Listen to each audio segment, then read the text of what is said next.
Qualif V2.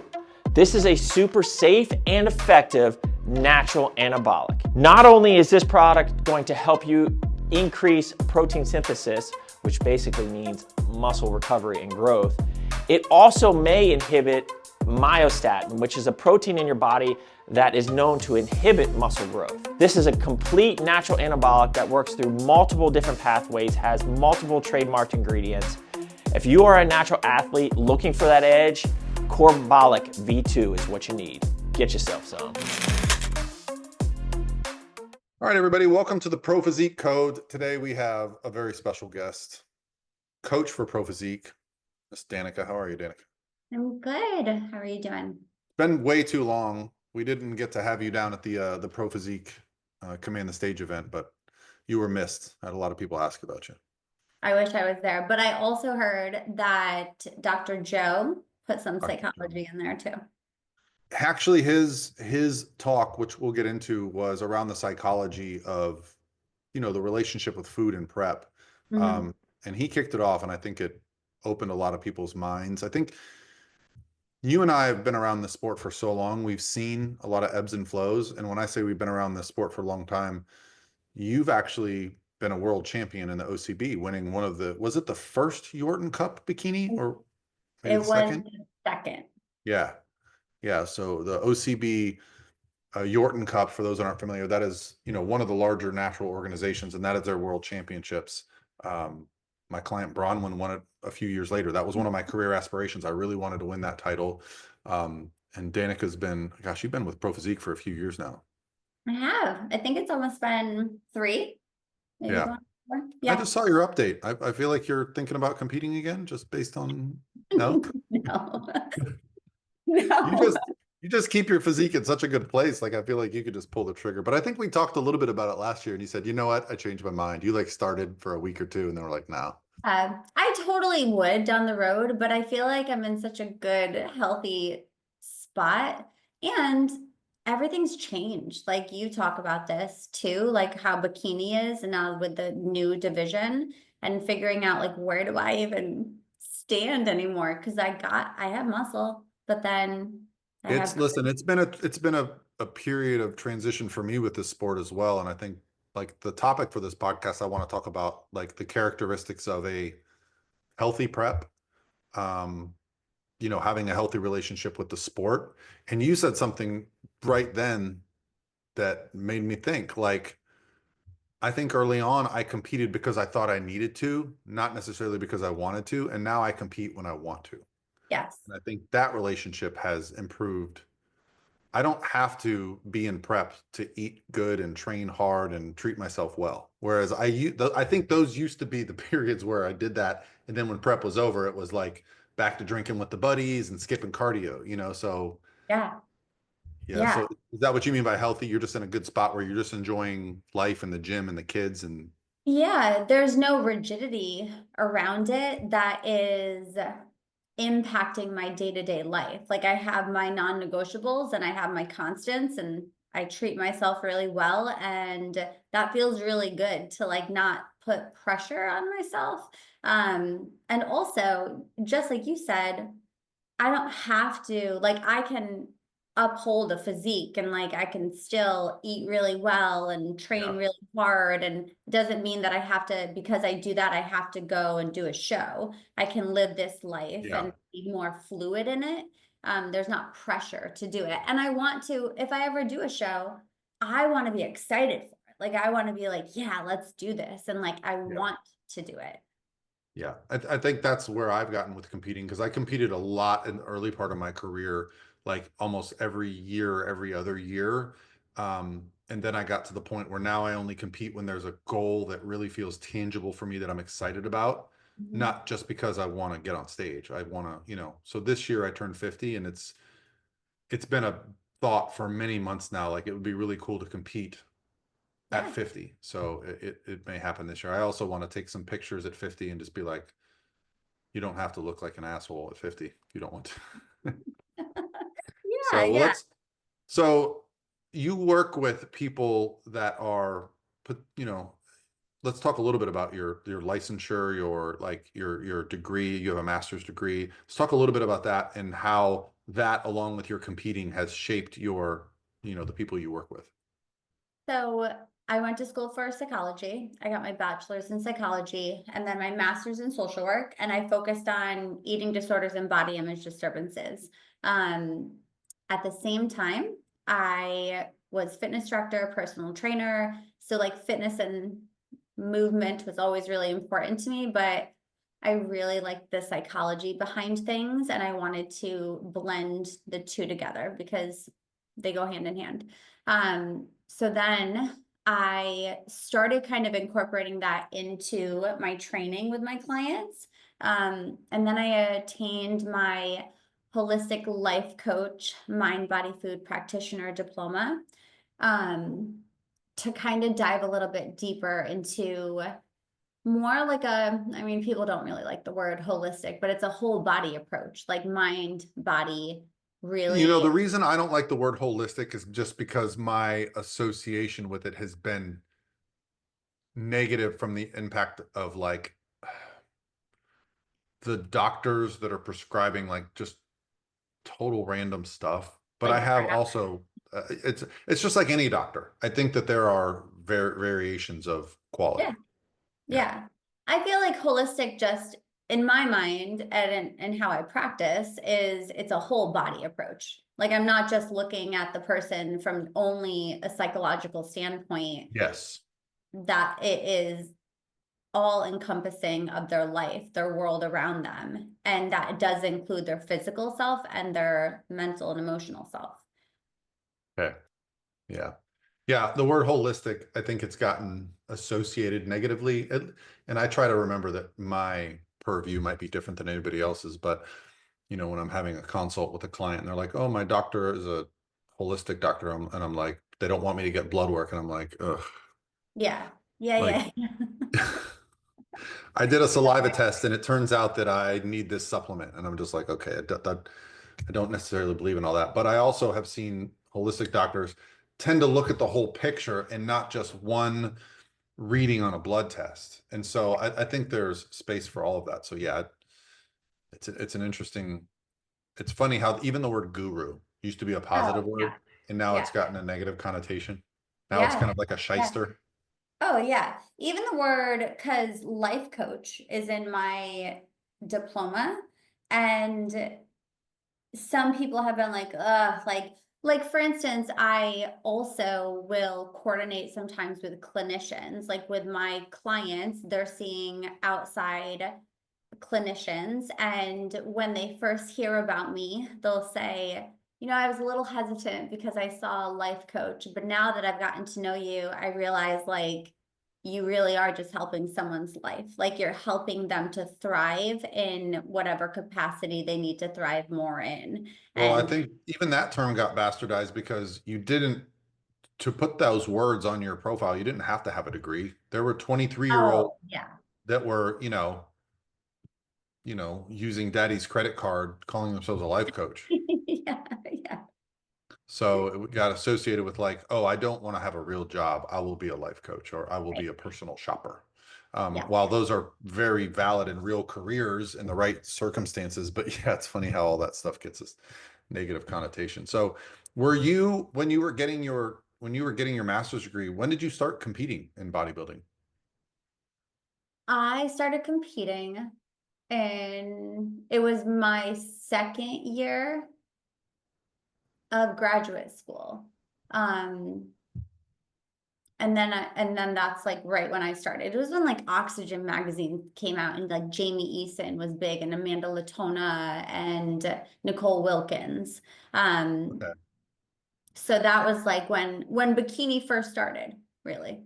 That was the golden era of women getting into the sport of bodybuilding. When Aaron Stern was winning the Olympia, when Yes. Amanda Latona was doing bikini, Janet Leugh was coming into the sport. Yeah. I think a lot of women were like, wow, like look at these women. They look amazing. They obviously work very hard, but they're not masculine. Yeah. And so, I mean, we could do a whole podcast on this, but that's not what the sport has become. And it's sad for me when I go to a bikini show and the women that are 25 look 40 and they sound like men. And I'm like, Yeah. why? It didn't have to be this way. Yeah. Yeah. So now, I mean, the sport, I don't know if you've watched some of the discussion I did last year around the size of the shows. Just less than 50% of the number of competitors than only a few years before in the female divisions. And I thought to me, it's got to be the girls, because when I have the consults, they don't want to look like that. They don't want to Yeah. sound like that. And so it got glamorized. And I think when you're in it, you don't see it from the big picture. Like, because No. I've coached some girls who have left and gone on to other coaches, and I don't think they see what's happening to themselves. I don't Yeah. know. It's the only way I can explain it. Yeah. I can, I remember watching the change because also I think I stopped competing and had babies. I competed like in between there, but that was probably right around the time of like big changes happening to What the, was because the year we met at the Ben Weider show, it had to be 2019 or 2021, one of those years. Pretty, yeah, I think wait, it you did it the year, did Lana win that year? Mono won that year. 2021 then. So for those that aren't aware, the Ben Weider is the natural NPC show where you can get an IFBB pro card. So, and Yeah, Danica being an OCB pro, I thought you should have fit right in there. Um, and so that's actually become quite popular now. Like yeah, that Ben Weider show, like the year you did it, there was like maybe 20, 30 girls total. Lana didn't win a big show. Last year there was over 100. yeah, that's awesome. Yeah, I think Yeah. there were 4 people in my class. That was it. Yeah. Well, like I think the year you did it, there might have been like nobody in A and Yeah, like 3 in B and then like 5 in C. yeah, Last year, I mean, it was 10 girls in every class, at least. So I mean, I think the competitors are speaking. I've even talked to some of the suit manufacturers. I said, "What are you doing with all the drop off in competitors?" And they're like, "Oh, there's not less competitors. They're just competing in other organizations." And I was like, yeah, "Oh, I didn't even think about that," because I used to coach a lot of OCB, WNBF. I yeah. don't so much anymore because I've had girls go to the Olympia. So I just thought, okay, this is where I'm at. Um, but I'm just curious, like with your profession, has there been a shift from your perspective in like the mindset around competing? I absolutely think so. I think that what I have seen, because when I started coaching competitors, it was probably 2 to 3 years after I got my pro card. So after I won the Yorton, um, and I gave it time, like I wasn't confident enough, and I needed to like make sure if I'm going to choose to coach a competitor, I'm not just going to do it because I have a pro card. Um, so I took my time with that, and I noticed like there was the aggressiveness in prep has changed so much.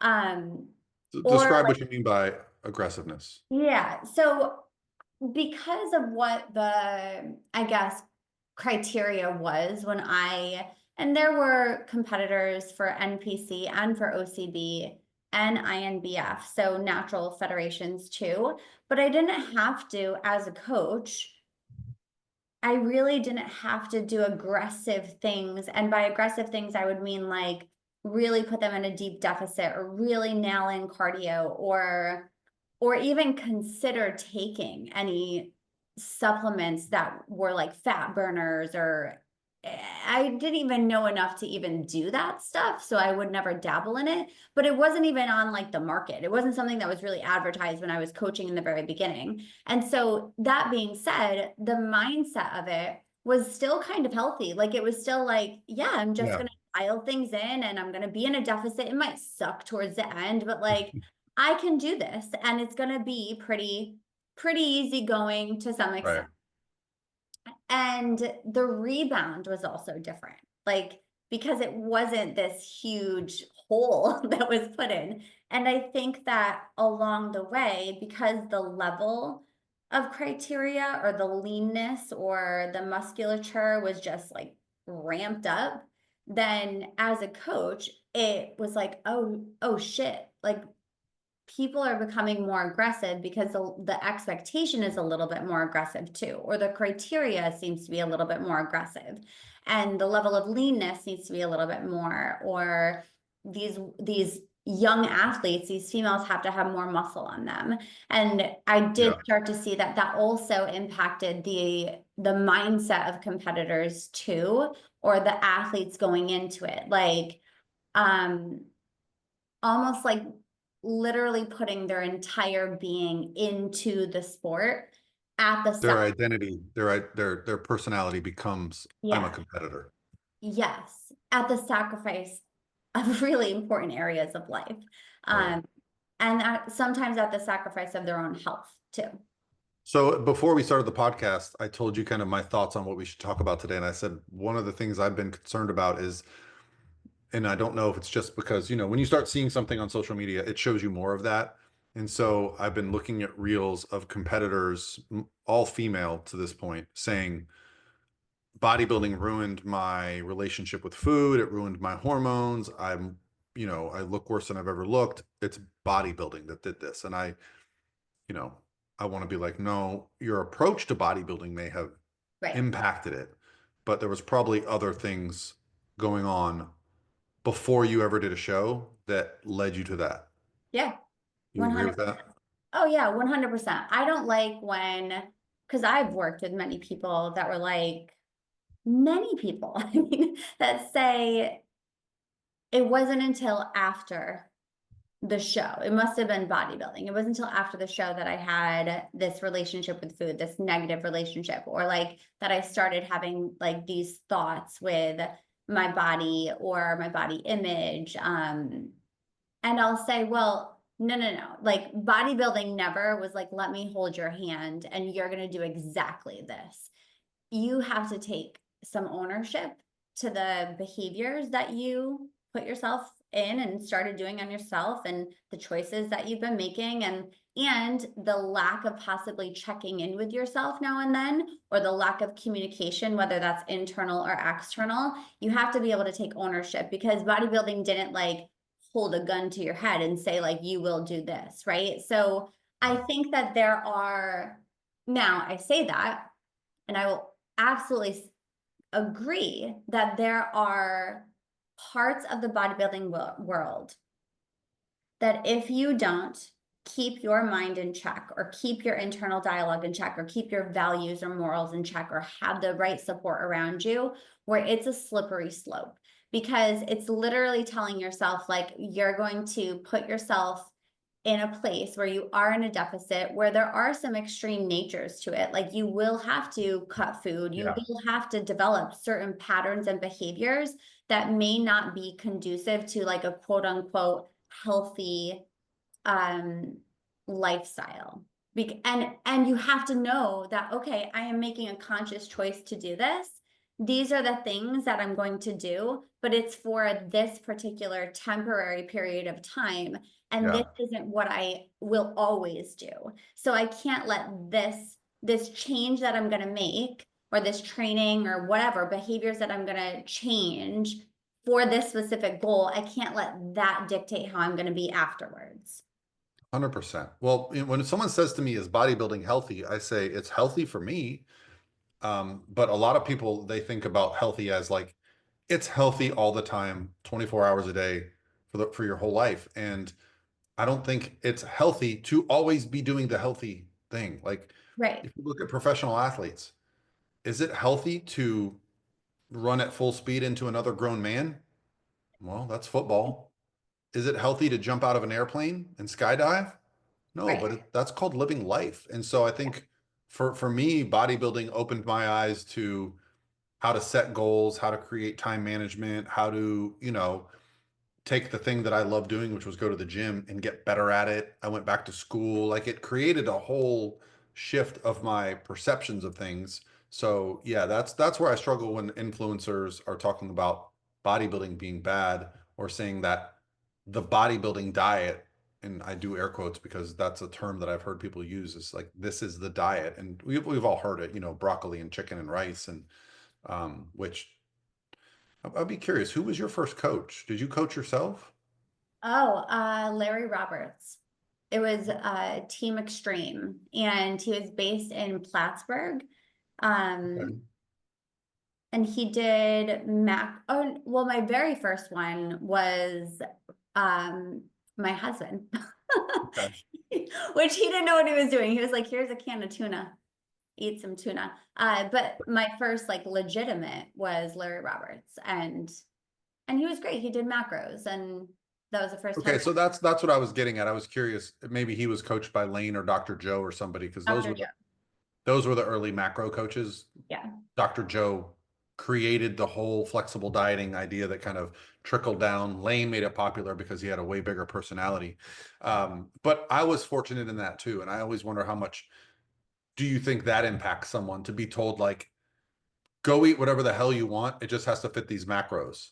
Oh, absolutely. Like I think the initial approach of like when you first get started into bodybuilding, you really should choose wisely, like who is helping you out. Because I also have had the experience of being with a coach that was like, this is your meal plan and this is what you will eat. And it was after doing macros, and that was probably one of my roughest times, I would say, for me personally, was being like, oh man, like this is it. I can only eat this stuff. And that's interesting because I thought that I could be a little bit more flexible and still achieve the goals that I have. But wait, you already had the experience of doing macros and then you got a meal plan and it Yep. still was tough. Like, I would think you would be like, oh, it's Yeah. okay. I know eventually I'll go back to macros. Interesting. Well, I also think that it was still tough because people need to realize too the language around things, the language around food that coaches use too. Yeah. So if a coach says, yeah, if we need to tighten you up, I think that we should cut out the tortilla chips. So then even if we're grown adults, that association is like, ooh, tighten up tortilla chips. So tortilla chips aren't going to help me to tighten up. I should probably like never eat tortilla chips again, which is just inaccurate. Like the language around that is Yeah. pretty bad. So I think that Well, you'll also start to covet them. yes. So Yeah. when you go to a party and you have one tortilla chip, you're more likely to eat the whole bag than to eat 7. Yeah. Yeah. Yeah. Yeah, I do think language around food as it's influenced by others, not just yourself, because you are going to be influenced by your coach. Like you're going to be influenced by the athletes around you as well. So the language, whether it's macro counting or on a meal plan. So even when I work with competitors that are reversing and they want to stay so strict to like certain meal plans and certain foods, I think it's important for them to explore like foods that may have been quote unquote off limits for them, because they can realize like that's not that scary. Like you should be able to have whatever you choose to have as long as you're fueling your body as an athlete, and it sits well with your digestion. So that could be another thing too. If people have done a meal plan, I do think that your digestion is thrown off, like your digestive enzymes are thrown off after you continuously eat the same thing day in, day out for Well, months. that's been proven. That's Yeah. not So that's then not it conjecture. might just hurt your belly. Like it might just hurt your belly when Well, you so do those stuff. influencers that say like prep ruined my hormones, ruined my relationship with food, the way that you approached prep, yeah, by eating tilapia, asparagus, Yeah. and only that, not having flexibility. Um, I used to have a lot of guilt around coaching when I first started doing it because I would notice a lot of people, no matter how I handled prep, would struggle post show. They would put on body fat and they would disappear and they would reach back out after 2 months and be like, Coach, I need to lose this 15 pounds. And I'd be like, well, you're not losing 15 pounds after you just binge ate for 8 weeks after a prep. Like you need to hold Yeah. on to that weight. Um, and what I found was that the solution was not treating prep like a start to finish decline. Like Yeah. taking some point, and it's something a client may say to me, low energy this week, weights are feeling heavy, really obsessing over this thing. I went out to eat and I overate. It just something will trigger me to say, we need a recovery week, right? And Mhm. we've added the wellness scores to our updates. So we're tracking things like their hunger, their stress, their sleep, their digestion, and even digestion. You know what's really good for your digestion? Sometimes a big, fat, greasy hamburger and French fries. Yeah, yeah, yeah, Like that can get things just healthy again. yeah. Um, but that's a big no-no for most preps. Like that's a like you haven't earned it. I've heard that before. My coach said I didn't earn a burger. I'm like, you don't earn food. That's not how this works. Yeah, So no. since I've adopted this week-long recovery phase, we call it a diet break. I would say less than 1 out of 100 of my clients struggle post-show now. I would say it this way. Okay. Nobody that I coach from off season to stage struggles. Only people that I pick up mid prep that have already gone down that drain a little bit with the Yeah, meal plan. It's been a real game changer. yeah. I think too, being able to remind ourselves of, because you had mentioned, I've said this to my father-in-law, who'll be like, why do you do this? It seems like such an extreme thing. And I'm like, yeah, but you're over here celebrating the Super Bowl. That's such an extreme sport, or boxing or marathon running. Like, these people are doing pretty extreme things to their body, but it's a season that they're in. So like, you can't just say to yourself, you know what, today I think I'm going to be an elite boxer without doing some changes to your training or your diet, Right. or like, you have to make some adjustments. But also all those extreme sports, quote unquote extreme sports, there's typically an off season, or there's typically a Yeah. recovery period, and there's typically, like, football players are not smashing their faces into each other all the time, every single, like, Oh, they only have what, 17 games a year now. Yeah. exactly. So I think being able to understand that when you're going into the sport, and also knowing, I always have conversations with people who blame bodybuilding, like, that really just messed me up. And I'm like, well, what was your mindset going into it? Like, what was your purpose? What was your understanding of what you were about to do, and all the variables that were involved, and that there had to be some structure put onto your eating and your training and your sleep patterns and your hydration. Like, a little bit, the dial had to be raised a little bit. Otherwise, you wouldn't have been able to be successful to step on the stage. Sure. So before even venturing into it, you should probably have a good understanding of like what you're getting into, and what does that mean for you? Do you already have a strong baseline? Because a lot of the times, you had mentioned this too, when people go into this sport, they may already have kind of pre-existing negative relationships with food, or different things that they kind of do, where they're maybe body checking a lot. And now you're going to go into a sport where, like, that's all you do. Like, you are being judged on your body. So we should probably work on the body checking that you've already been doing before I ask you to, like, send in pictures all the time. Like, we should probably do that. Yeah. Yeah. It's That's time. that's a real like I'll even say this. I have a pretty healthy relationship with food. I have a pretty healthy relationship with my physique. And at the end of prep, I'm a full-on psychopath. But I've learned to just go, you know what, for the next couple weeks, I'm going to check my weight in the morning and before bed, and I'm going to look at myself in the mirror too much. And I'm going to be this weird version of myself that only sees the negatives. I don't see the positives. I'm going to be this weird version of myself that cuts out any food that I'm uncertain of because I don't want to have any doubts when I get on stage. Um, but I've also learned that that's just it'd be weird for me to see the brain chemistry because I Mm, am literally a different person at 6, 7% body fat than I am at 12%. Like yeah. I become much more anally like focused on every little detail. My house has to be cleaner. My schedule has to be more organized. Like, I Yeah. become a different version of myself. Yeah. Yeah. Yeah. I think most people do, or they get very hyper focused and hyper Yeah. fixated on things, and they have to have such, which I have to say to people, isn't like, it's not a bad thing to be able to push yourself in different areas of your life to extremes. Yeah.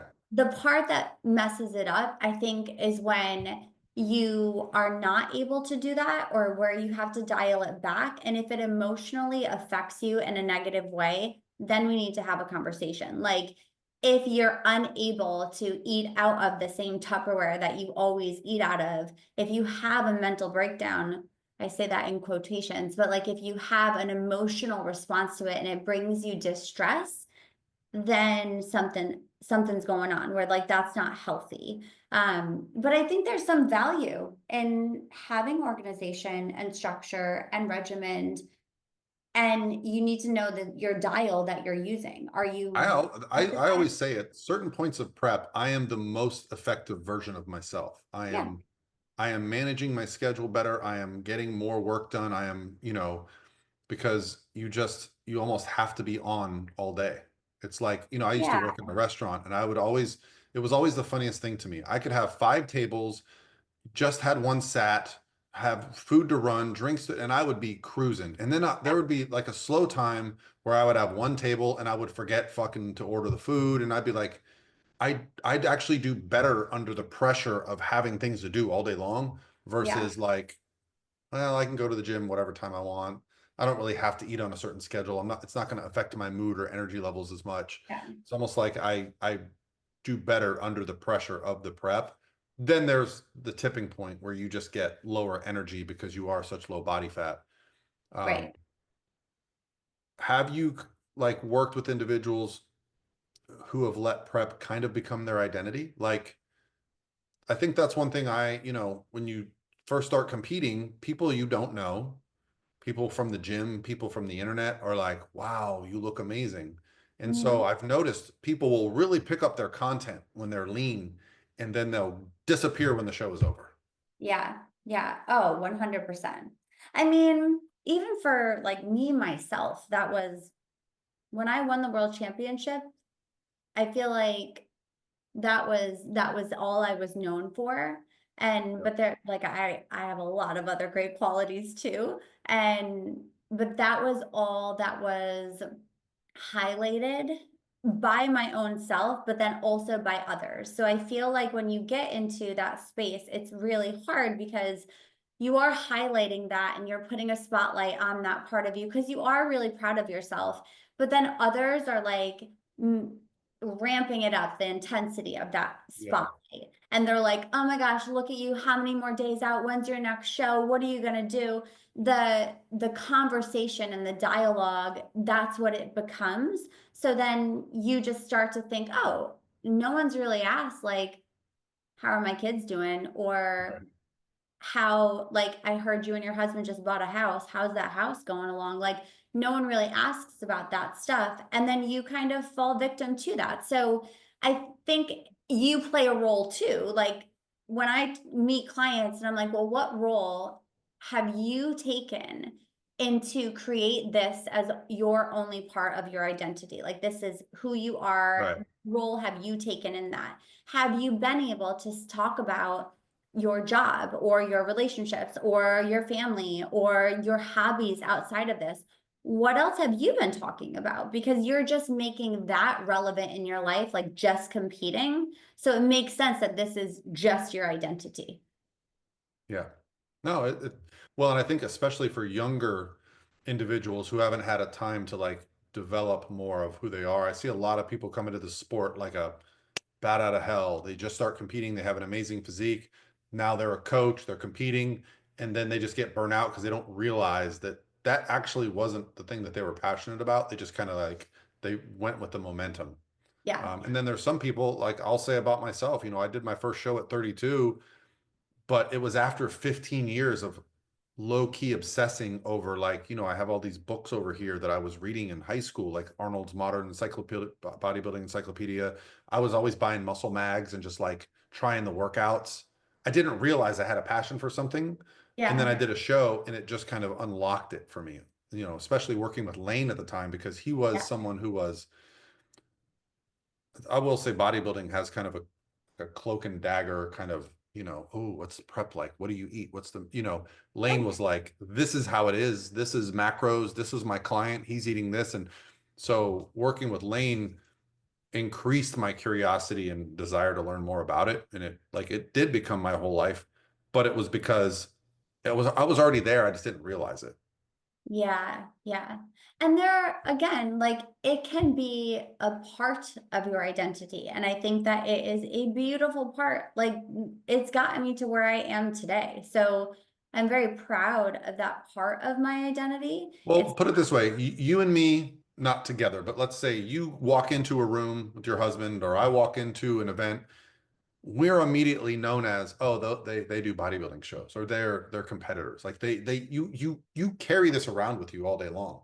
There's yeah. not a lot of 49-year-old men that look the way I look, and I'm not trying to Mhm. be Yeah, yeah. braggadocious, but like I literally was at the beach with a group of guys. We all had kids and all the wives were hanging out, and we're at the beach and the dads were all having like Trulies, and I just didn't want to drink that day. And they kept saying to me, like, dude, you're fucking up the curve for us, man. Like, like, and they didn't look bad, but I was like Yeah, pretty shredded at that point. And I'm like, no, this is just my lifestyle. I'm not trying to yeah. the point where sometimes I actually wear a shirt, but I'm sure the same thing's for you. Like, with kids and a busy life, not a lot of moms look how you look. Yeah. And that is, I appreciate that. And I have gotten, like just the other night, I went out with a friend and a woman came up and said, I just said to my friend, do you think that we looked like that when we were her age? And I was like, oh, how old are you? And she was like, I'm 41. And I'm like, girl, I'm 40. Like I am 40. So I am of the same age bracket as you.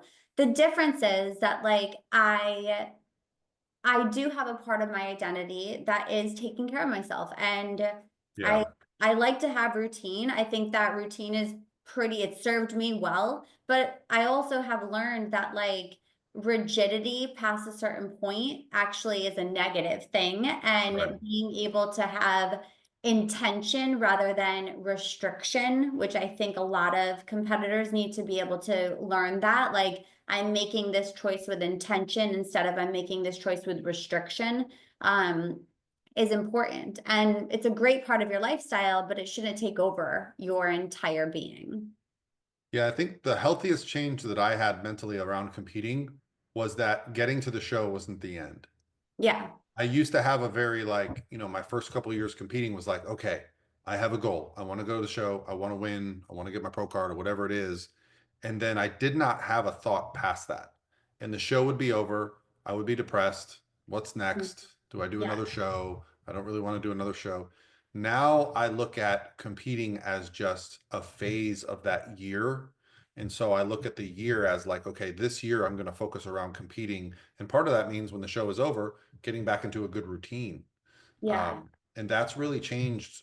Like it's just, it's a weird mental shift to think competing isn't the end. Competing is just like a Right. part of the process. Yeah. And also, I think it, I think sometimes it should be looked at as like respected too. You should be able to like respectfully look back at your preps and like the whole prep of a show and like give yourself respect of Yeah. with the things that you've been able to accomplish and see them as like opportunities of growth because not too many people can actually do the sport. Like it's not a ginormous sport. And the people that are very successful and maintain that success, it does take a lot of dedication and there should be respect instead of I'm just gonna like dial it in and put myself in the ground and like this is hard stuff. Well, it's actually beautiful stuff. Like you have more awareness of your body, you have more awareness of hunger cues, and like you know when to rest your body, you know when you're tired, you know what food works for your digestion. Like you actually learn a lot about yourself during the Yeah. process. Yeah. And Absolutely. even I would say afterwards. So like when people are struggling and they do come to me, because that does happen when you go through a prep and then that transition period of like, what now? I'm always like, don't look at this as like a challenging thing. There's some struggles, but what a great opportunity for you to actually do some work on yourself, to be able Yeah. to explore what are the habits that aren't aligning well for me right now, and who do I ultimately want to be? Like what can I do now as this opportunity or challenge, see the challenge as an opportunity. What can I take from this and learn from this to grow and still do the bodybuilding, like still Yeah. do the prep stuff. That stuff will probably help you in the long run. Yeah. Yeah. It's definitely a journey of probably more mental change than physical change with regards to the sport. Um, those are the lessons that each time I prep stick with me a little bit more. Yeah. You Yeah. know, remembering like the pain of like going out to eat after the show the first time I competed and how I felt like crap for 3 days. I don't want that anymore. I just want to go out and have a nice meal with my friends. Right. Yeah. Yeah. I think too, people say, oh, I'm so glad I left that bodybuilding world. And I'm like, yeah, but like you're still stop because you're still working out. You're still probably conscious of nutrition. Like you didn't just like that thought or that idea or like that intellect didn't just get out. Like Right. all you're doing is taking the dial of bodybuilding and you're dialing it down a little bit to better fit in the life that you're in right now, the season of life that you're in. And guess Yeah. what? You could dial that up some more if you want to, or dial it back down. You Yeah. didn't just like leave the bodybuilding world. You decided that some of the things in the bodybuilding world don't align with the season of life that you're in, but you're still holding on to all the things that you've learned that are still benefiting your body, like taking care of you and fueling yourself in strength training. Like you didn't let that go. I don't like when Yeah. people say that. Yeah. I've never liked the narrative of um, the fitness industry is bad or the bodybuilding world is bad as if it's one giant thing. Like the fitness industry, Yeah, thousands of things. Bodybuilding is thousands of things. So yeah, right.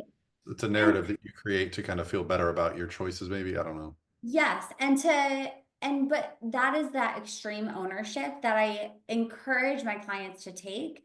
And that's hard work. Like to be able to say to yourself, like, oh, that one thing that I definitely did during my prep or after my prep, that I did that and I made that choice and that was Yeah. my behavior and I need to take ownership for it because it doesn't fit well for me and it doesn't align well with me and who I want to be. And then from there, you can make that change instead of kind of pointing blame in different areas. Like you participated in that and it takes work to have that extreme ownership, but then it's also really cool after you do because then you can grow from that. Yeah. Yeah. I think that's a good place to wrap it up. I think, I don't know if you're referencing Jocko Willing's book about extreme ownership, but it seems like Best book ever. Yeah. I think that's probably going to be the title of this, but I think it's a great place to be. And um, yeah, I think understanding that we make our own decisions every day and blaming other things, other industries does us no good. It just avoids putting the requirement of looking internally at why we Yeah. do things. Right. So yeah, awesome. Um, where can people reach you, Danica? Yeah, they can find me at Danica at prophysique.com or on Instagram. I'm always bad at my Instagram. So I think it's Danica Johnson R _. Yeah, that's it. Yeah. Just look up 2009 Yorton champion. Is that what year There you was go. it? Was it? No, it was like 2012. 15 something, 12? I don't No, know. maybe 2014 because it was right after I got married. So, I think that's the year I met you in Plattsburgh. yes. Yeah, right before that. All right. Well, always a pleasure. Guys, if you're listening, give us some ideas on topics you'd like to hear Danica discuss because it's kind of a unique insight as a competitor and as a, mental health professional, like having both sides of that coin. Because I think Yeah. a lot of people that are going through therapy don't have the benefit of working with someone who's actually competed. So, Yeah. I've worked with athletes that are like, well, my therapist doesn't want me to track macros and and I'm like, well, okay, you're working with a professional. I'm not going to dispute that, but Yeah. yeah. So And that is like, I have to just say really quick, I work with individuals who aren't even in the competition world, but do struggle with eating disorders. And I work with their clinicians too. And having their clinicians say, I'm really happy that they're working with you because you have that perspective of how fitness is important. Like you can have Yeah. this healthy relationship with fitness and food, and they don't have that insight. And that's no blame to them. They just didn't live that world. So there is a way to kind of make it that combination of mental health and emotional well-being and fitness. You can merge all those worlds together. That's it. All right. Thank you, Danica. Thank you. We'll talk to you guys on the next Pro Physique Code.